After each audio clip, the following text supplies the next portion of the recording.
दुष्प्रचार का कोई मौका विरोधियों ने चूका नहीं। जिनको ये आस्था का महासमागम अच्छा नहीं लग रहा था, उन्होंने कोई मौका नहीं छोड़ा।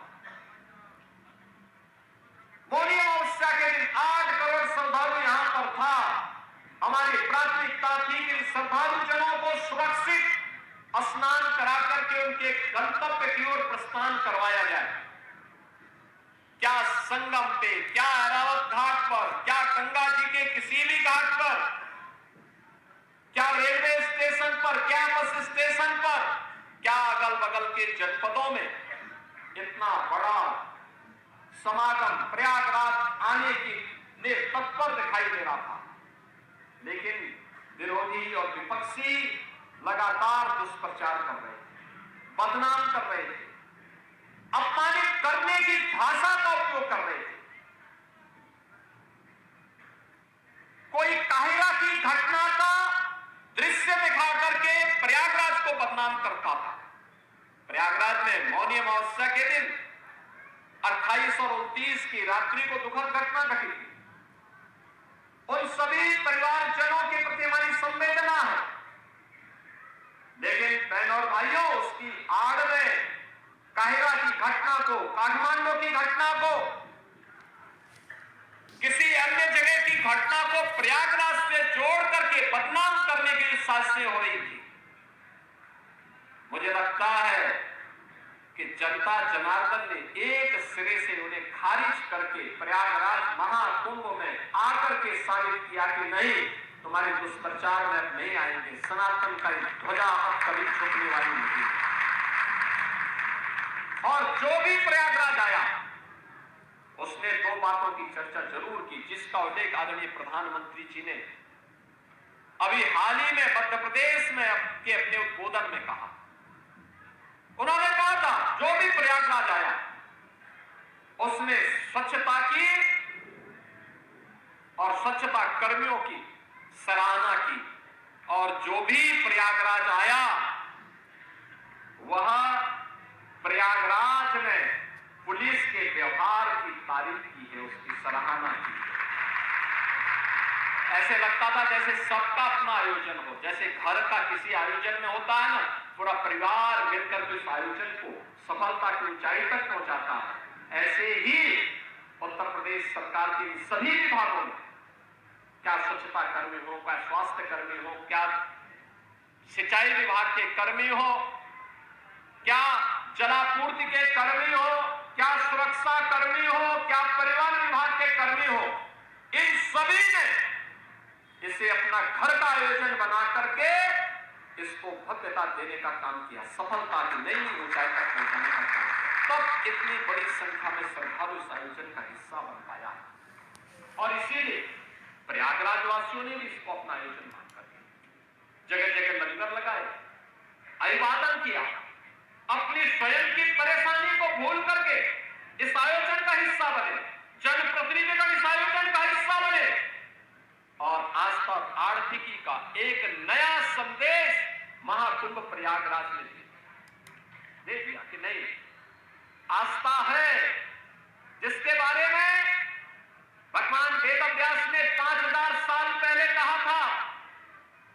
उन्होंने कहा था उस समय भगवान वेदव्यास 5000 साल पहले एक ऐसे महर्षि हुए थे, त्रिकालदर्शी ऋषि हुए थे, जिन्होंने भारत के वैदिक ज्ञान की परंपरा को लिपिबद्ध करके आने वाली पीढ़ी को दिया था, एक संहिताबद्ध करने का काम किया था। भारत के अंदर वेदों को संहिताबद्ध करने का कार्य रहा हो, पुराणों को लिखने की शैली वर्तमान पीढ़ी को देने के लिए इसकी शुरुआत भगवान वेदव्यास ने की। तो उन्होंने एक बात कही थी, 5000 साल पहले उन्होंने कही थी कि मैं बाहें उठा करके चिल्ला चिल्ला के कह रहा हूं कि धर्म के मार्ग पर चलो, धर्म से ही अर्थ और कामनाओं की पूर्ति हो सकती है। और प्रयागराज महाकुंभ ने भगवान वेदव्यास की इस वाणी को सत्य साबित किया। लाखों रोजगार मिले, उत्तर प्रदेश की अर्थव्यवस्था में एक नया आयाम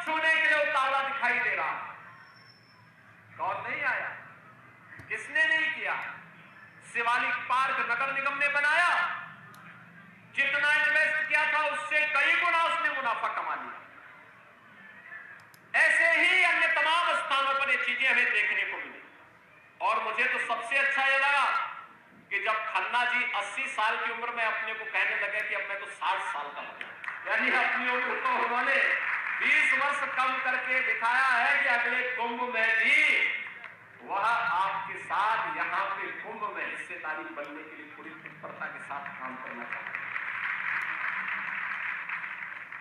बहनों और भाइयों, आज जब यहाँ पर इस कार्यक्रम का हिस्सा बन रहे हैं, मैं आप सबसे कुछ बातें कहना चाहूंगा, और वह यह कि आयोजन, घर का आयोजन हमारा संपन्न हुआ, ये बड़ा आयोजन संपन्न हुआ।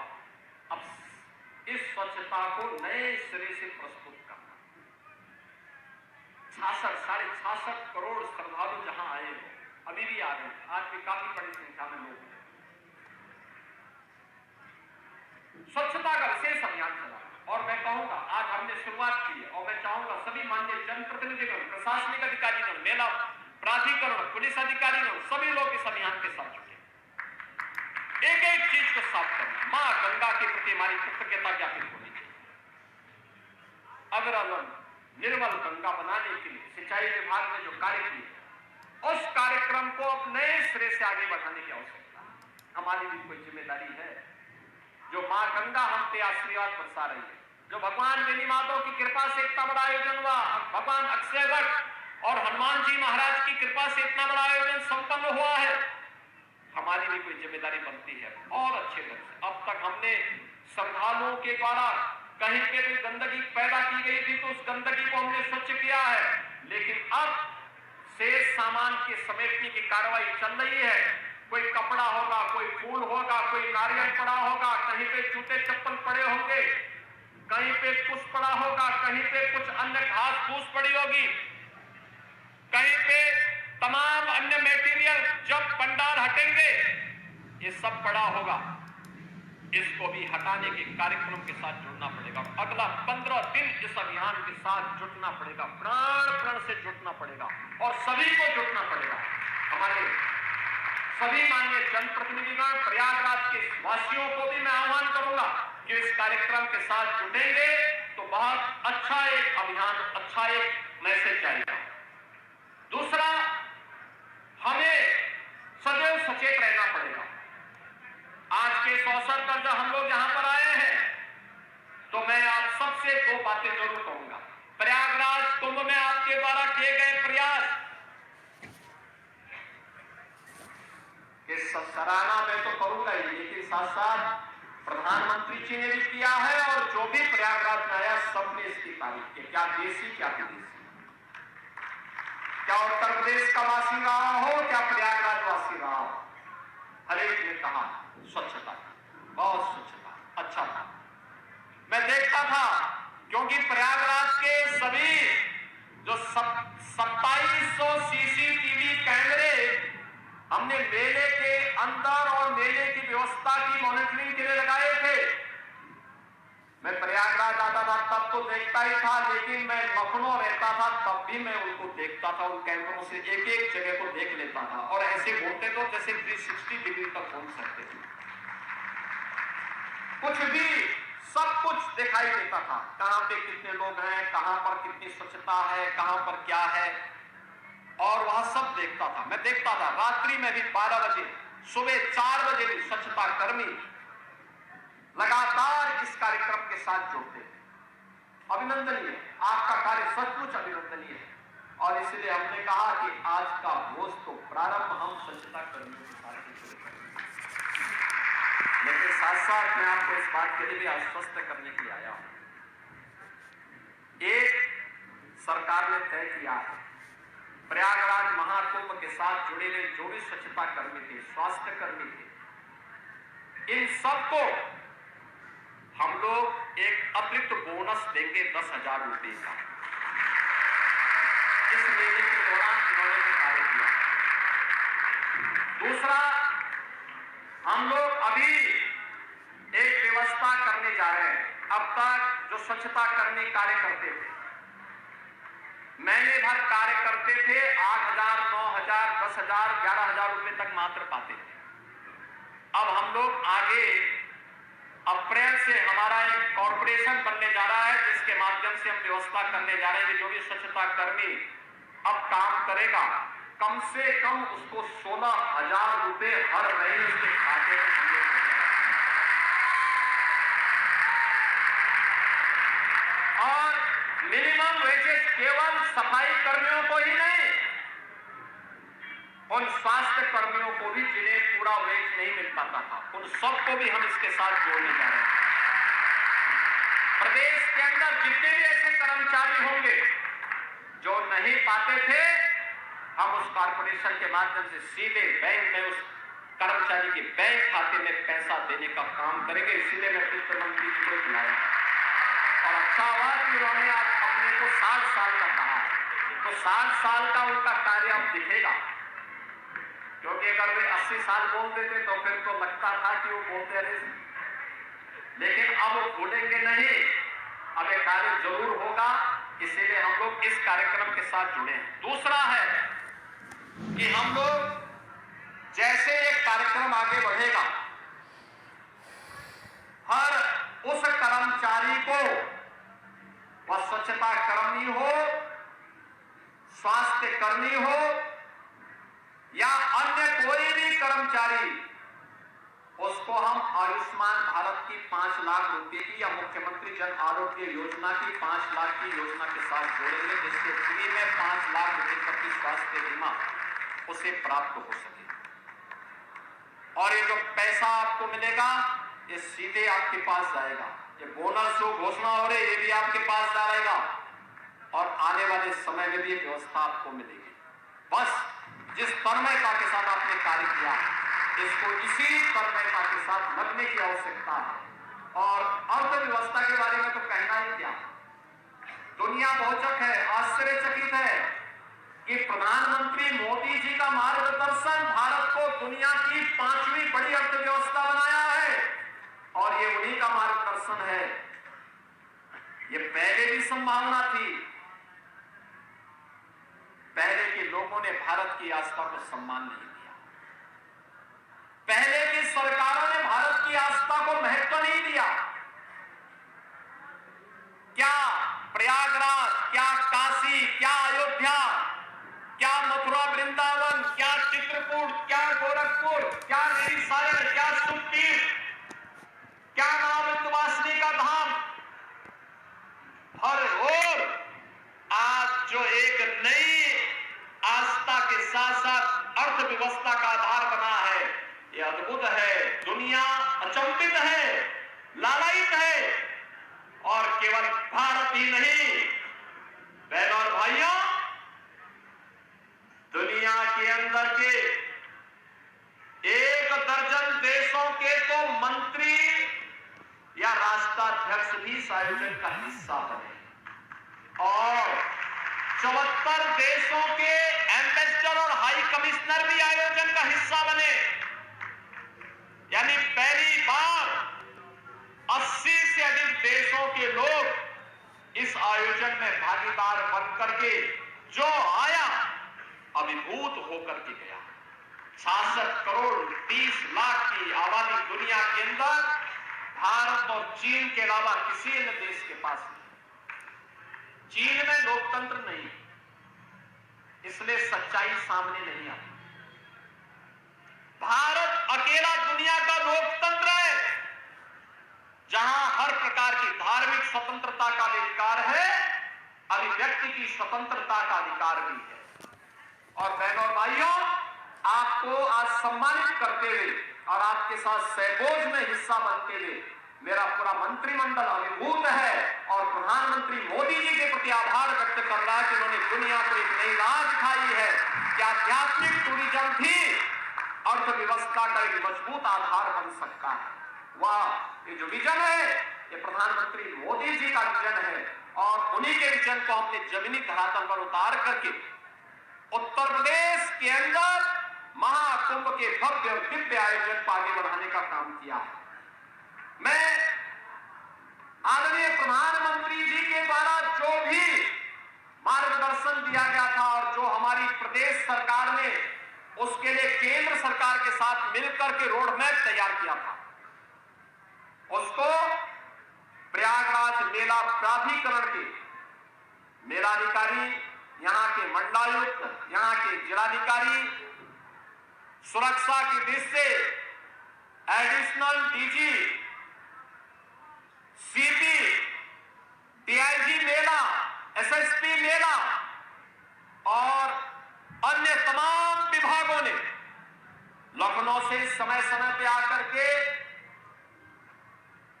चीफ सेक्रेटरी, डीजीपी, प्रमुख सचिव गृह, प्रमुख सचिव नगर विकास, प्रमुख सचिव सिंचाई, प्रमुख सचिव नमामि गंगे, प्रमुख सचिव स्वास्थ्य या जिस भी विभाग के प्रमुख सचिव से एमएसएमई, जिनसे भी कहा गया, मैं रात्रि को 10 बजे कहता था, सुबह में जानकारी लेता था कि वे क्या आगे उनसे क्या पूछा जाए, तब तक पता लगता था सुबह 6 बजे मुझे रिपोर्ट मिलती थी कि फलाने प्रमुख सचिव प्रयागराज पहुंच गए, प्रमुख सचिव नगर विकास, चेयरमैन पावर कॉर्पोरेशन और यहाँ मंडलायुक्त भी थे। 2019 के महाकुंभ के प्रयागराज कुंभ के आयोजन को उनके यहां पर जब ये मंडलायुक्त थे उस दौरान वह आयोजन हुआ था और उस दौरान इस बार भी समय समय पर एडीजी कानून व्यवस्था से अमिताभ यश को और चेयरमैन पावर कॉर्पोरेशन से आशीष गोयल को हम लोग समय समय पे भेजते थे और आयोजन मुख्य स्नान के दौरान भेजते थे कि वे जाएं, एक बार वहां पर देखें और हर प्रकार के उन सभी एडिशनल डीजीज को जिन्होंने यातायात की व्यवस्था को बनाने में भी अपना योगदान किया, अलग अलग रूट पर अलग अलग सीनियर अधिकारी। आप सोचिए, एडिशनल डीजी स्तर का अधिकारी जनता जनार्दन की सेवा के लिए सड़कों पर यातायात की व्यवस्था बनाने के लिए अपना योगदान दे रहा है, ऐसे जैसे अपना आयोजन है। बहनों भाइयों, यह विभूत करने वाला क्षण है। किसी ने यह नहीं कहा कि साहब मैं तो एडिशनल डीजी हूं या प्रमुख सचिव हूं, मैं यहीं से मॉनिटर करूंगा। नहीं, आवश्यकता पड़ी वो सड़क पर भी ट्रैफिक की व्यवस्था को ठीक करने के लिए सारा उतर आया। मुझे याद है मौनी अमावस्या के दिन लगभग 2 लाख बसेस को हम लोगों ने प्रयागराज के अगल बगल जनपदों में खड़ा किया था, होल्डिंग एरिया बना करके, क्योंकि 8 करोड़ श्रद्धालु प्रयागराज में था। कठिन था उन्हें संभालना और मैं देख रहा था वहां के अधिकारियों ने जिस प्राण प्रण से जुट करके, वहां की जनता जनार्दन ने जिस प्राण प्रण से जुट करके आतिथ्य सत्कार का उत्कृष्ट उदाहरण प्रस्तुत किया, अभिनंदनीय है। क्या मिर्जापुर, क्या जौनपुर, क्या बलोई, क्या प्रतापगढ़, क्या कौशाम्बी, क्या फतेहपुर, क्या चित्रकूट, क्या महोबा, हर एक जनपद में, क्या रायबरेली और अयोध्या और काशी को तो कहना ही क्या। काशी में प्रातः 4 साढ़े 4 बजे तक दर्शन हुए हैं, लाखों की संख्या में श्रद्धालु। अयोध्या धाम में भी यही, वे अधिकारी भी पूरी प्राणपण के साथ जुटे थे। रेलवे के हमारे अधिकारी, रेल मंत्री जी रात्रि में फोन करते थे कि कहां पे कितनी ट्रेन और भेजनी है। सिविल एविएशन विभाग, आदरणीय गृह मंत्री जी, आदरणीय प्रधानमंत्री जी और सभी भारत सरकार के मंत्रियों ने भी समय समय पर जो भी सहयोग की अपेक्षा की गई, भरपूर सहयोग करके अपना आयोजन बनाया, जिसका परिणाम था कि आज हम सब यहाँ पर इस खुशी के मौके पर यहाँ पर उपस्थित हुए हैं। मैं एक बार फिर से आप सभी स्वच्छता कर्मियों का, स्वास्थ्य कर्मियों का और अन्य विभाग के अपने सभी कर्मियों का हृदय से अभिनंदन करता हूं, आपका स्वागत करता हूं और आपको आश्वस्त करता हूं। आपने प्रयागराज के इस आयोजन को, महाकुंभ के इस आयोजन को एक भारत श्रेष्ठ भारत के आयोजन बनाने में अपने प्राणपण से जुड़ करके नींव के पत्थर के रूप में काम किया है। आपकी कार्य की सराहना पूरा देश कर रहा है, पूरी दुनिया कर रही है और मैं इस अवसर पर अपनी सरकार की ओर से आप सबका हृदय से अभिनंदन करता हूं, आपका स्वागत करता हूं और आपको आश्वस्त करता हूं कि आपके वेलफेयर के लिए सरकार इसी तत्परता के साथ आगे कार्य करेगी।